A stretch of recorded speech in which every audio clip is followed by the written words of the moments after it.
The champagne glass slipped from my hand and shattered on the marble floor as my own daughter's words cut through me like a knife. 200 guests turned to stare as Vera's voice echoed across the elegant ballroom I had emptied my life savings to afford. "You're embarrassing me, Mom. Just because you paid for this doesn't mean you own me." I stood there in my best dress, the one I'd saved for 3 months to buy, feeling smaller than I ever had in my 57 years. The whispers started immediately. The pointing, the shocked faces of people who couldn't believe what they were witnessing.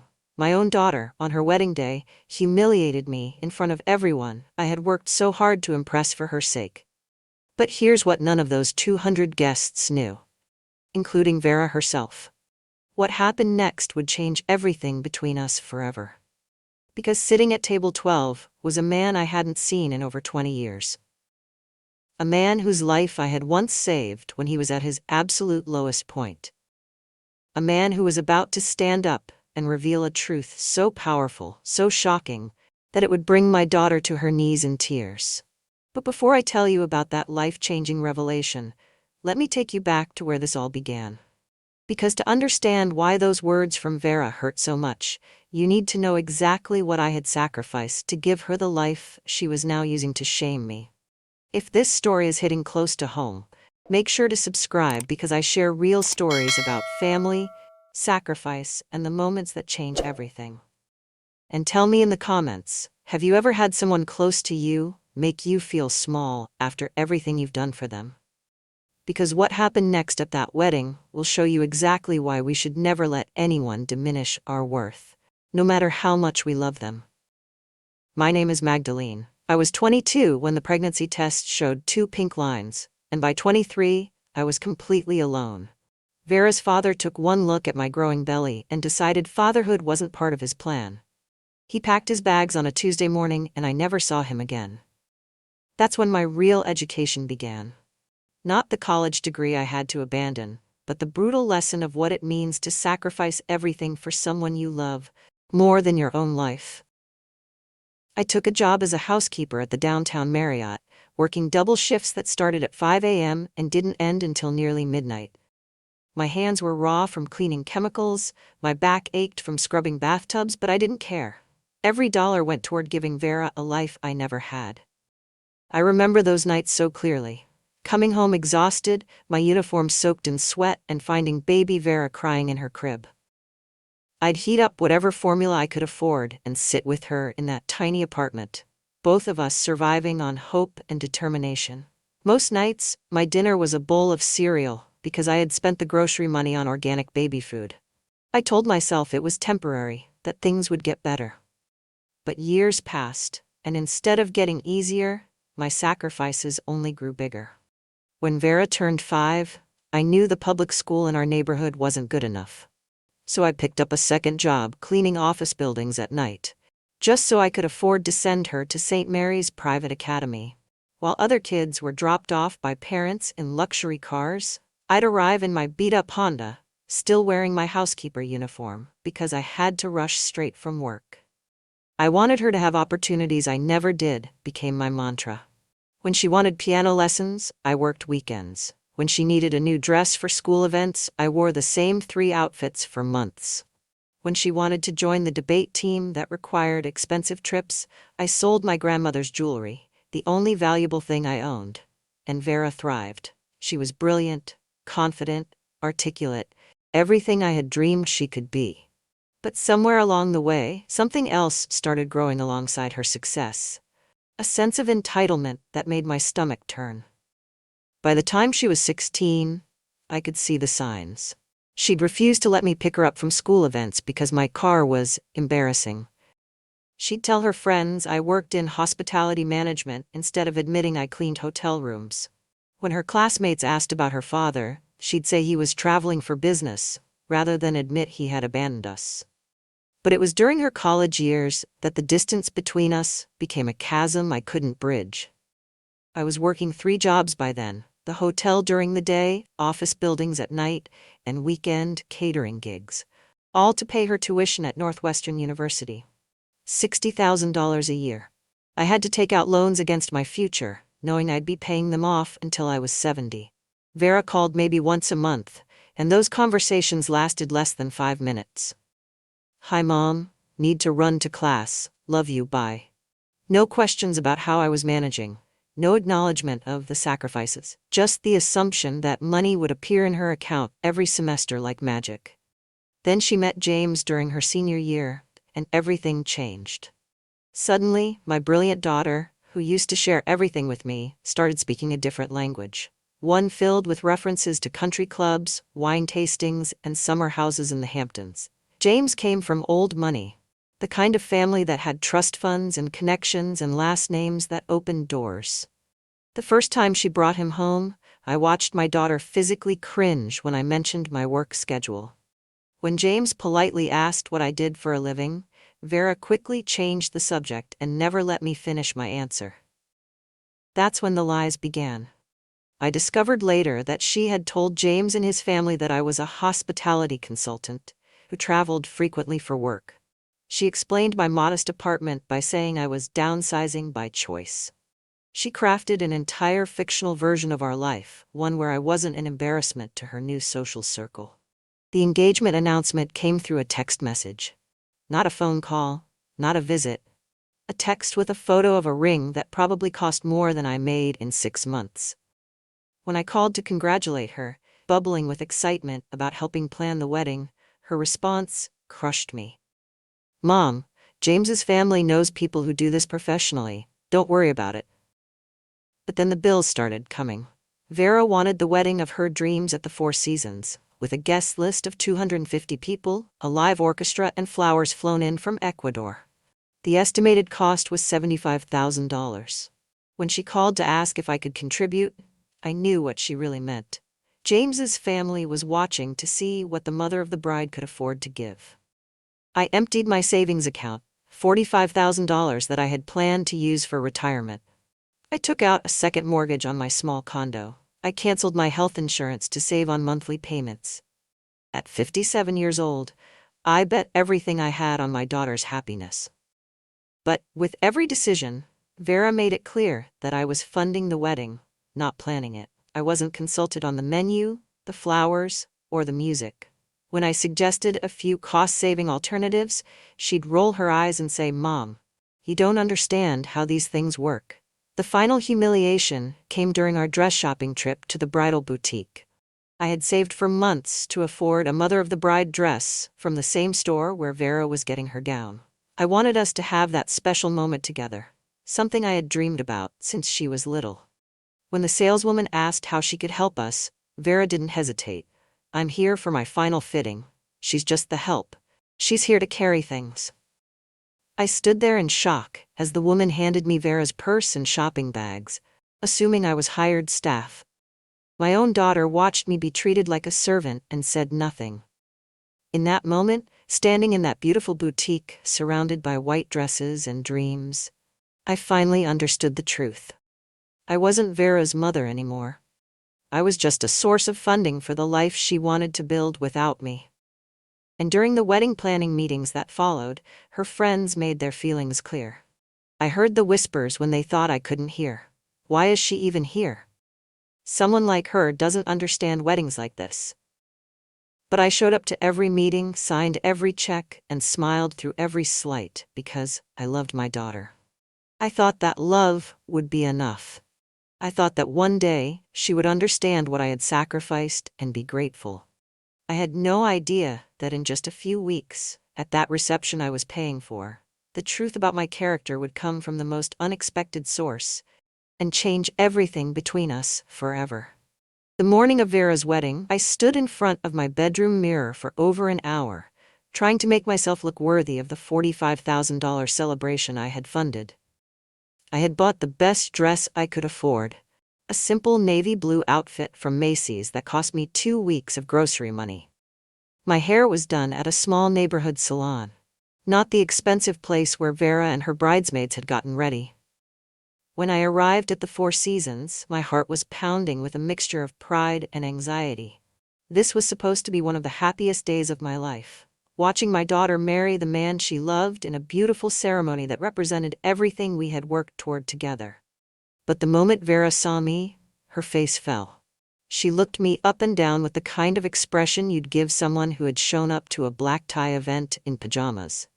"Mom, you look so ordinary. Can't you try harder?" Those words hit me like a physical blow. I had tried. I had spent money I didn't have, time I couldn't spare, and energy I was running out of.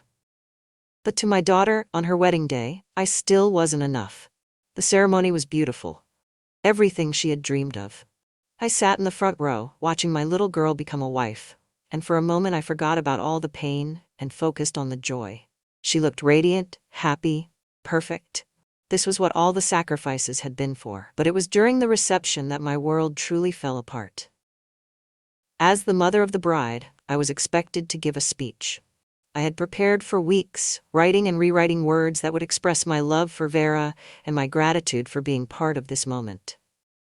I wanted to share how proud I was of the woman she had become, how watching her achieve her dreams had made every sleepless night and double shift worth it. When the DJ called for the mother of the bride to speak, I walked to the microphone with my heart full of love and hope. The ballroom fell quiet as 200 guests turned their attention to me. I looked out at all those faces, James's family, Vera's college friends, colleagues from her law firm, and began. "Thank you all for being here to celebrate Vera and James. As Vera's mother, I wanted to share what this moment means to me." But I never got to finish that sentence. "Mom, please." Vera's voice cut through the microphone system as she grabbed my arm. "No one wants to hear about your struggles." The room went dead silent. You could hear the clinking of champagne glasses being set down, the rustle of expensive dresses as people shifted uncomfortably in their chairs. 200 people were witnessing my own daughter dismiss me on what was supposed to be our special day. But she wasn't finished. Just because you cleaned hotel rooms doesn't mean you understand elegance. Those words echoed through the Four Seasons ballroom like a gunshot. I felt every pair of eyes in that room turn to stare at me, not with respect or admiration, but with a mixture of pity and secondhand embarrassment. My daughter had just publicly revealed my profession and used it as a weapon to humiliate me in front of everyone I had been trying to impress for her sake. I stood there at the microphone, my carefully written speech clutched in my trembling hands, feeling smaller than I ever had in my entire life. The woman I had raised, sacrificed for, and loved unconditionally had just reduced me to nothing more than the help in front of 200 strangers. I didn't fight back. I didn't defend myself. I just walked back to my table, sat down, and tried to disappear. The conversations around me resumed in hushed whispers, and I could feel people stealing glances in my direction, probably wondering how someone like me had ended up at such an elegant event. But then something extraordinary happened. Something that would change everything. An older gentleman at the head table slowly stood up. He was distinguished, probably in his 70s, wearing an expensive tailored suit and carrying himself with the kind of authority that commanded attention. I had noticed him earlier because he seemed to be watching me throughout the evening, but I assumed he was just another of James's important contacts judging the mother of the bride who didn't belong. Vera immediately sensed something was wrong. "Mr. Morrison, please, you don't need to." But Ernest Morrison, the senior partner at James's prestigious law firm, gently but firmly took the microphone from the DJ. His voice was calm but powerful as it filled the ballroom. "I have something to say about the mother of the bride." The room fell completely silent. Not the polite quiet of people listening to a toast, but the absolute stillness that comes when everyone senses something important is about to happen. Vera's face had gone pale, and I could see panic in her eyes as she tried to process what was unfolding. Ernest looked directly at me, and for the first time all evening I felt like someone actually saw me, not as an embarrassment or an obligation, but as a human being with worth and dignity. 25 years ago, he began, his voice steady and clear, I was in the worst period of my life. I felt my heart stop. 25 years ago. The same time I was working at that downtown hotel, struggling to raise baby Vera, cleaning room after room to make ends meet. But it couldn't be. It was impossible. I had lost everything that mattered to me, Ernest continued, and now he was looking directly into my eyes. My marriage had ended in a bitter divorce. I had lost custody of my children. I was drinking heavily, living in a cheap hotel room, and I had reached the point where I didn't want to wake up another day. The ballroom was so quiet you could hear people breathing. Vera was staring at Ernest with growing horror, as if she was beginning to understand that whatever he was about to say would change everything. I was staying at the downtown Marriott, and there was a housekeeper who worked the night shift. She was young, maybe 23, always polite and professional. She'd clean my room while I sat there drowning in whiskey and self-pity, and she never judged me. Never made me feel like the failure I knew I was. My hands started shaking. I remembered those nights so clearly. The man in room 412 who was always there when I came to clean, always drinking, always looking like he was carrying the weight of the world. I had worried about him. But hotel policy said we weren't supposed to get involved with guests' personal lives. On March 15, 1999, Ernest's voice grew stronger. That housekeeper found me unconscious in my hotel room. I had taken enough pills and alcohol to ensure I wouldn't see another sunrise. But instead of walking away, instead of assuming it wasn't her problem, she called 911. She rode with me to the hospital. She saved my life. The room erupted in gasps. I felt like I was going to faint. Room 412. The night I found him barely breathing, his skin blue, empty pill bottles scattered across the nightstand. I had been so scared, but I couldn't just leave him there to die. This woman, Ernest said, his voice now filled with emotion, didn't just clean my room. She gave me back my life. But I could see in his eyes that he wasn't finished. There was more to this story, and somehow I knew that what came next would completely shatter the world my daughter had built on the foundation of my humiliation. If you're finding this story as emotional as I am reliving it, please subscribe and hit that notification bell, because these real-life stories about family, sacrifice, and unexpected redemption need to be shared. And tell me in the comments, have you ever had a moment when someone from your past appeared at exactly the right time to change everything? Because what Ernest revealed next didn't just vindicate me, it completely transformed how everyone in that room understood the true meaning of worth and character. Ernest wasn't finished. He looked around that silent ballroom, making sure every single person was listening, and then continued with a truth that made my heart race. But saving my life was just the beginning. This woman never asked for anything in return. Not money, not favors, nothing. When I was released from the hospital, she would stop by my room during her shifts to check on me. She'd bring me coffee and sit for a few minutes during her breaks, just to make sure I was okay. I remembered those nights so vividly now. The lonely man in room 412 who had looked so lost, so broken. I couldn't bear the thought of him hurting himself again, so I'd peek in whenever I could, just to see if he was still fighting. When I decided to get sober, I had no one. My family had given up on me. My friends had disappeared. But Magdalene, he said my name with such reverence that I felt tears streaming down my face. She attended AA meetings with me. She'd sit in the back of those church basements after working all day, just so I wouldn't have to face my demons alone.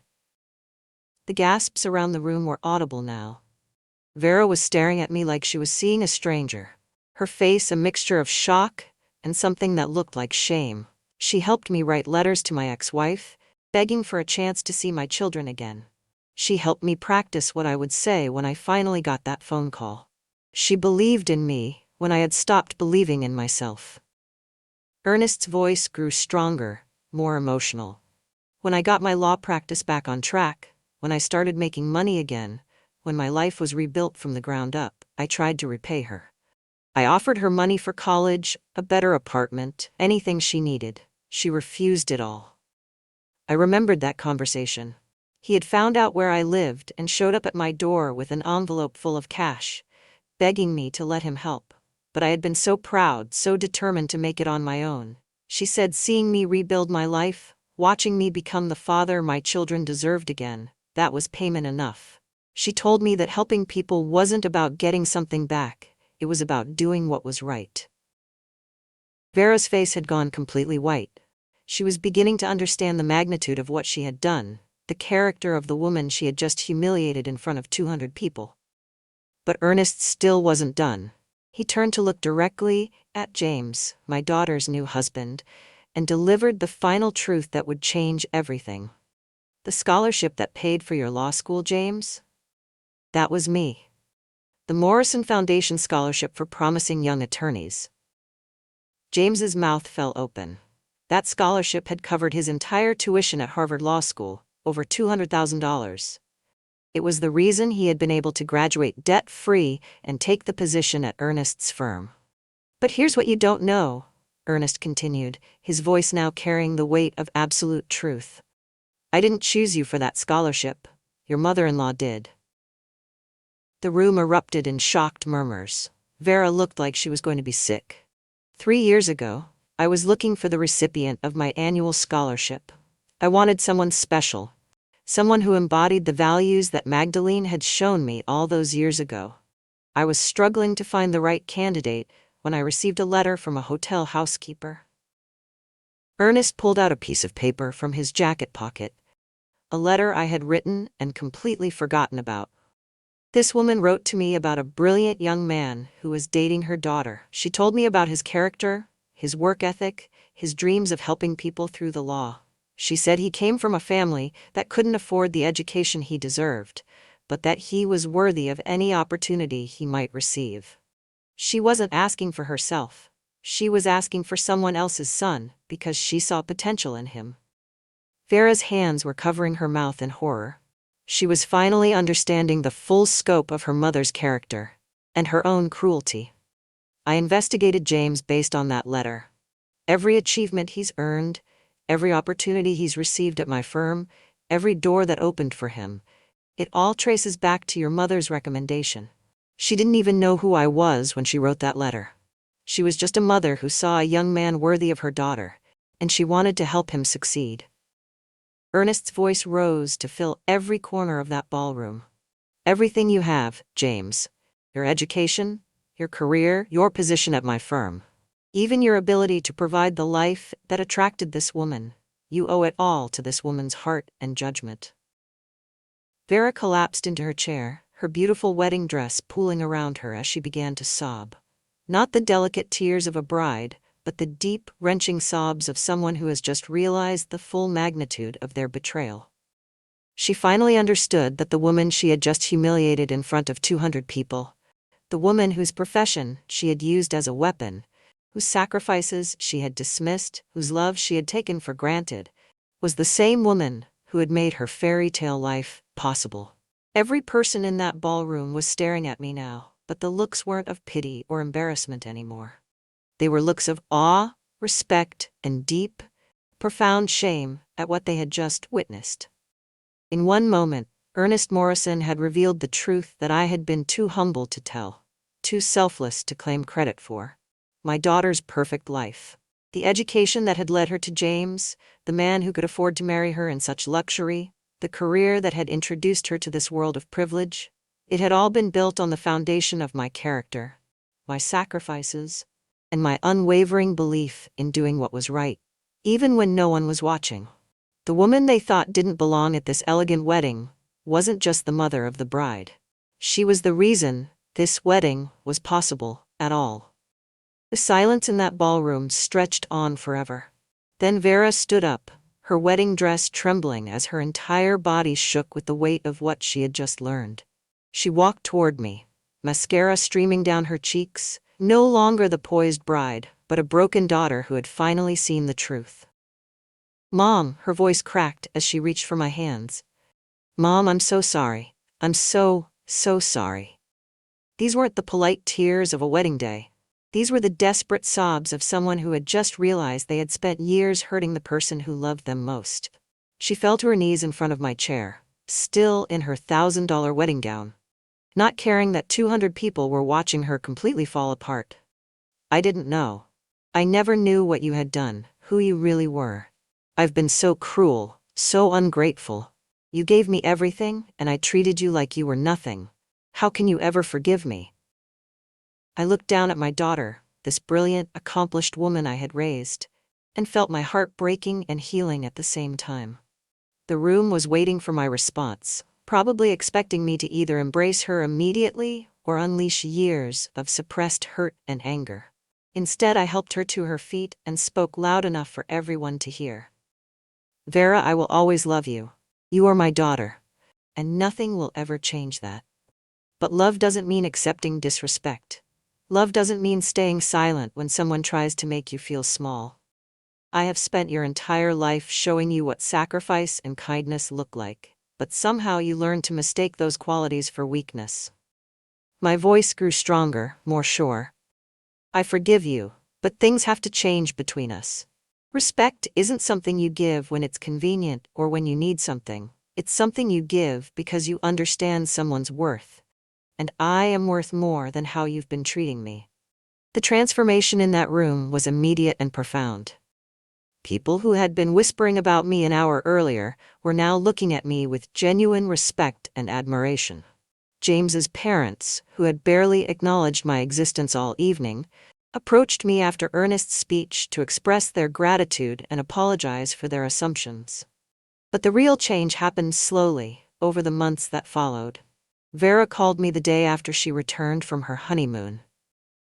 Not the usual quick check-in, but a real conversation that lasted 2 hours. She asked me about my work, about my dreams that I had set aside, about the loneliness I had carried for so many years. She started visiting me every Sunday, not just dropping by, but spending the entire afternoon. We would cook together, the way we used to when she was little, and she would ask me to tell her stories about her childhood that she had forgotten or taken for granted. One Sunday, about 6 months after the wedding, she brought me a gift. A photo album she had made of all the pictures from her childhood. But these weren't just any pictures. These were the ones that showed my sacrifices. Me in my work uniform at her school events, my hands rough and red from cleaning chemicals as I helped her with homework, my tired smile at her graduation that I had worked 3 jobs to attend. That's when I knew my daughter had truly changed. Not because she was being nicer to me, but because she was finally understanding the difference between respect earned through character and status bought with money. She cried again that day. But these were different tears. Tears of understanding rather than shame. She finally realized that my worth had never been determined by my job title or my bank account. It had been built through decades of choosing to do the right thing, even when it was hard, even when no one was watching, even when the person I was helping would never know to thank me. Today, Vera introduces me to her friends, not as someone to be hidden or explained away, but as the woman who taught her what real strength looks like.